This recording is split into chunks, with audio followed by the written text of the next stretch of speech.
नमस्कार दर्शकों, राज सनातनी ज्ञान के सत्यनारायण कथा में आपका स्वागत है। आज हम आपको सत्यनारायण की कथा बताएंगे। आइए जानते हैं इस वीडियो में। एक समय की बात है, नैशिरण्य तीर्थ में शौनिकादि 88,000 ऋषियों ने श्री सूत जी से पूछा, हे प्रभु, इस कलियुग में वेद विद्या रहित मनुष्यों को प्रभु भक्ति किस प्रकार मिल सकती है तथा उनका उद्धार कैसे हो। हे मुनि श्रेष्ठ, कोई ऐसा तप बताइए जिससे थोड़े समय में ही पुण्य मिले और मनवांछित फल भी मिल जाए। इस प्रकार की कथा सुनने की हम इच्छा रखते हैं। सर्व शास्त्रों के ज्ञाता सूत जी बोले, हे वैष्णवों में पूज्य, आप सभी ने प्राणियों के हित की बात पूछी है, इसलिए मैं एक ऐसे श्रेष्ठ व्रत को आप लोगों को बताऊंगा जिसे नारद जी ने लक्ष्मी और नारायण जी से पूछा था और लक्ष्मीपति ने मुनिश्रेष्ठ नारद जी से कहा था। आप सब इसे ध्यान से सुनिए। एक समय की बात है, योगीराज नारद जी दूसरों के हित की इच्छा लिए अनेकों लोकों में घूमते हुए मृत्युलोक में आ पहुँचे। यहाँ उन्होंने अनेक योनियों में जन्मे प्रायः सभी मनुष्यों को अपने कर्मों द्वारा अनेकों दुखों से पीड़ित देखा। उनका दुख देख नारद जी सोचने लगे कि कैसा यत्न किया जाए जिसके करने से निश्चित रूप से मानव के दुखों का अंत हो जाए। इसी विचार पर मनन करते हुए वह विष्णुलोक में गए। वहां वह देवों के ईश भगवान नारायण की स्तुति करने लगे, जिनके हाथों में शंख, चक्र, गदा और पद्म थे, गले में वरमाला पहने हुए थे। स्तुति करते हुए नारद जी बोले, हे भगवान, आप अत्यंत शक्ति से संपन्न हैं। मन तथा वाणी भी आपको नहीं पा सकती हैं।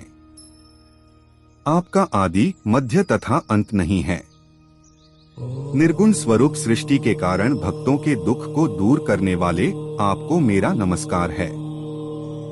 नारद जी की स्तुति सुन विष्णु भगवान बोले, हे मुनिश्रेष्ठ, आपके मन में क्या बात है? आप किस काम के लिए पधारे हैं? उसे निसंकोच कहो। इस पर नारद मुनि बोले कि मृत्युलोक में अनेक योनियों में जन्मे मनुष्य अपने कर्मों के द्वारा अनेकों दुख से दुखी हो रहे हैं।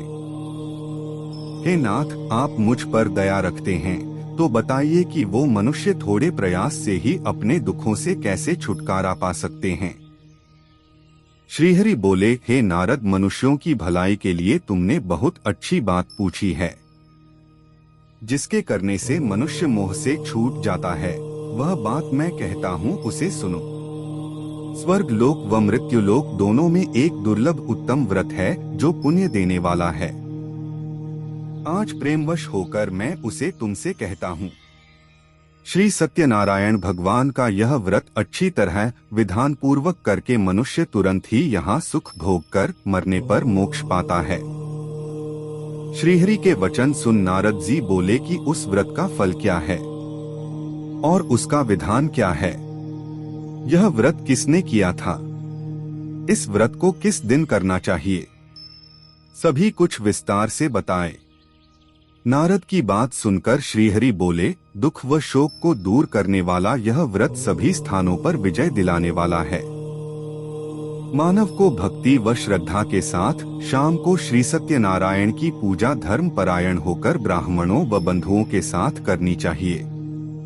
भक्ति भाव से ही नैवेद्य, केले का फल, घी, दूध और गेहूं का आटा लें।